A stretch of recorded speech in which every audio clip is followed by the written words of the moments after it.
Hi developers, I am Yashasvi and आज day 1 है of learning and sharing web development in public. So हम सबने notice किया जब हम कभी लॉग इन या साइन अप करते हैं, ओटीपी स्क्रीन पे आते हैं, वहाँ पे एक चीज़ शो होती है रीसेंट ओटीपी। तो we see a timer there कि 60 सेकंड्स बाद हम एक न्यू ओटीपी रिक्वेस्ट कर सकते हैं। वहाँ पे बेसिकली क्या हो रहा है, वहाँ पे हम रेट लिमिटिंग अप्लाई कर रहे हैं। So what is rate limit? कि हम एक यूजर को लिमिट करना चाहते हैं, एक यूजर को लिमिट करना चाहते हैं वो कितनी बार एक्शंस को परफॉर्म कर सकता है गिवन टाइम फ्रेम के अंदर। So that is rate limiting. अपने ओटीपी वाले एग्जाम्पल के अंदर हमने वहाँ पे यूजर को रेट लिमिट कर दिया कि वो 60 सेकेंड्स या 30 सेकेंड्स के अंदर एक ओटीपी रिक्वेस्ट कर सकते हैं। ऐसा हम क्यों करते हैं? सो बेसिकली हम ऐसा इसलिए करते हैं कि हम ओवर यूजेज या मिस यूज को प्रोटेक्ट कर सकें, या हमारा सर्वर अगर बहुत सारी रिक्वेस्ट आएंगी क्रैश ना हो जाए, उसको प्रिवेंट करने के लिए हम रेट लिमिटिंग यूज कर सकते हैं। So let's understand rate limiting in little more depth. So let's say there is a user, okay, and this user is, and there is a server. So there are two things, user and a server. So the server. Now what happens is user एक request करता है server के ऊपर। जैसे हमारे case में user ने एक ओटीपी रिक्वेस्ट की, ओके। सो फॉर एग्जांपल यहाँ रिक्वेस्ट किया, राइट? हाँ। So what happens is then the server does processing. Now what happens is when वो प्रोसेस कर रहा होता है, there are lot of things involved. For example, database queries हो रही होंगी, या हमारी एक्सटर्नल एपीआईज को कॉल किया गया होगा, हमारा बिजनेस लॉजिक होगा, वैलिडेशन होगा, कैलकुलेशन होगा, कुछ चेक्स होंगे। पर जब प्रोसेसिंग फिनिश हो जाती है तो हमारा सर्वर एक रिस्पॉन्स यूजर को वापस भेजता है, राइट? सो लेट्स से यूजर को उसने रिस्पॉन्स भेजा, yes. So what is happening is कि ये हमारा एक request processing and response cycle हो गई, राइट? बट प्रॉब्लम ये है कि जो ये सर्वर है, जो ये प्रोसेसिंग कर रहा है, ये इसमें कैपेसिटी एक लिमिट है। ये अनलिमिटेड प्रोसेसिंग तो नहीं कर सकता कोई भी मशीन, राइट? सो उस पर कैपेसिटी एक लिमिट है। वो किस पे बेसिस होती है? उसके पावर के ऊपर, रैम, सीपीयू, कितने प्रोसेसिंग है, जो हम प्रोसेस करवा रहे हैं वो कितना रिसोर्सेज को यूज कर रहा है। सो फॉर एग्जाम्पल हमने टेस्टिंग की थोड़ी बहुत, हमें पता चला कि हमारा सर्वर बड़े आराम से 50 रिक्वेस्ट पर मिनट हैंडल कर सकता है, राइट? सो लेट्स से इट कैन हैंडल 50 रिक्वेस्ट पर मिनट। सो बेसिकली इसका ये मतलब हुआ कि 50 रिक्वेस्ट तक अपना सर्वर बिल्कुल सेफ है, बढ़िया से काम करेगा। बट जैसे ही 50 के ऊपर चीजें जाती है, इट बिकम्स अनस्टेबल। 100 रिक्वेस्ट या 75 रिक्वेस्ट पे वी डोंट नो कि सर्वर बहुत स्टेबल रहेगा, राइट? तो हमने एक हार्ड लिमिट सेट कर दी कि 50 रिक्वेस्ट अगर आ रही सर्वर के ऊपर पर minute, it can handle, else it will fail. So now the concept of rate limiting comes here. So what happens is हम ये रेट लिमिटर एक सिस्टम को इंप्लीमेंट करते हैं। This is the rate limiter for the example.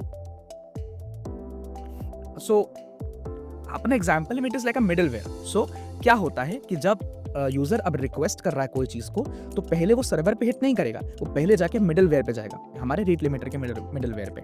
हमारा middleware check करेगा कि जो रिक्वेस्ट आ रही है, जिस आईपी से रिक्वेस्ट आई है या जिस रिसोर्स पर रिक्वेस्ट आई है, राइट, क्या वो थ्रेशोल्ड के अंदर है। तो फॉर एग्जाम्पल सिंपलिसिटी अभी हमने सेट कर दिया है कि 50 रिक्वेस्ट अगर पर मिनट के अंदर हो तो सब कुछ सही है। तो यूजर ने जो रिक्वेस्ट करी है, अगर वो थ्रेशोल्ड के अंदर है, तब हमारा मिडलवेयर उसे पास होने देता है उस रिक्वेस्ट को, right, and it goes to the server, right?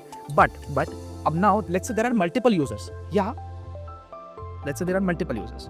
But ये वाला यूजर जब रिक्वेस्ट कर रहा था, तब ये थ्रेशोल्ड इसके बाहर he was requesting.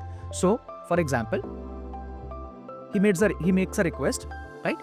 So now अब क्या होता है कि मिडलवेयर पे चेक किया और वो थ्रेशोल्ड की बाहर जा रही है वो रिक्वेस्ट, तो हमारा सिस्टम उसे ब्लॉक कर देता है, उससे अलाउ नहीं करता है सर्वर पे जाने के लिए। इससे क्या फायदा हुआ कि हमारा जो सर्वर है वो क्रैश होने से बच गया। अगर हमारे कुछ एक्सपेंसिव ऑपरेशंस हैं उस पर हमारे कुछ कॉस्ट बच गई हमारी, और मिसयूज होने से हमारा सिस्टम बच गया, right? So this is rate limiting. Now जब सिस्टम इसको वापस करता है रिक्वेस्ट को, जब उसको जाने नहीं देता है, it returns a status code of 429 status code, which just means too many request, बहुत ज्यादा रिक्वेस्ट सर्वर पे आई, इसलिए उसको डिसअलाउ कर रहा है। So this is how the request, response and processing cycle looks like, and कहाँ पे रेट लिमिटर उस पे इंप्लीमेंट होता है, right? Now let's see a small snippet of a code to show you the demonstration. So this is the code.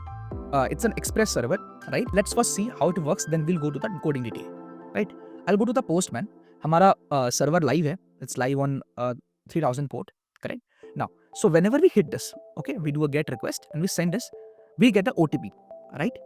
Now, as soon as we again send it again, it says too many requests, please try again after 10 seconds. तो हमने क्या किया हुआ था, same अपने example में हमने एक विंडो सेट की थी, विंडो थी 10 सेकेंड्स की। मतलब इस 10 सेकेंड की विंडो में लिमिट, अगर एक रिक्वेस्ट आती है तो उसे अलाउ करो, एल्स ब्लॉक कर दो, right? So now for example अगर मैं अभी फिर से सेंड करता हूँ, हमें OTP मिलेगा, बट जैसे ही फिर से मैं तुरंत ही अगेन सेंड करता हूँ टू मैनी रिक्वेस्ट, और ऐसा मैं तब तक सेंड करूंगा और तब तक रिक्वेस्ट नहीं पास होगी जब तक 10 सेकंड्स की विंडो फिनिश ना हो जाए. Now it is finished and we can see the OTP is here, right.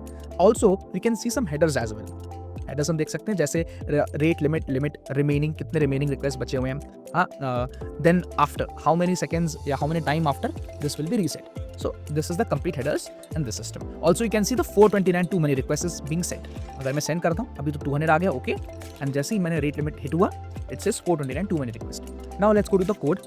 As you can see मैंने इसको सिंपल रखा है, तो what I have done is I have used express rate limit package, right, and what I have done is मैंने दो constants define कर दिए, window और लिमिट को, अभी जैसे मैंने एक्सप्लेन किया, और मैंने इस फैक्ट्री फंक्शन में दोनों को पास कर दिया सो दैट मुझे रिटर्न में एक मिडल वेयर मिल जाए, राइट, जिसको मैं अपने इस राउट में पास कर सकता हूँ, राइट, OTP लिमिटर को. Now this again that works like the same thing कि अगर थ्रेशोल्ड के अंदर है तो it will allow to execute this code, else it will not. Okay, अगर नहीं होता है तो it will send this message success false too many request and all, और अगर सब कुछ सही होता है तो OTP ये सेंड कर देगा. So this is the code and this is how rate limiting is implemented.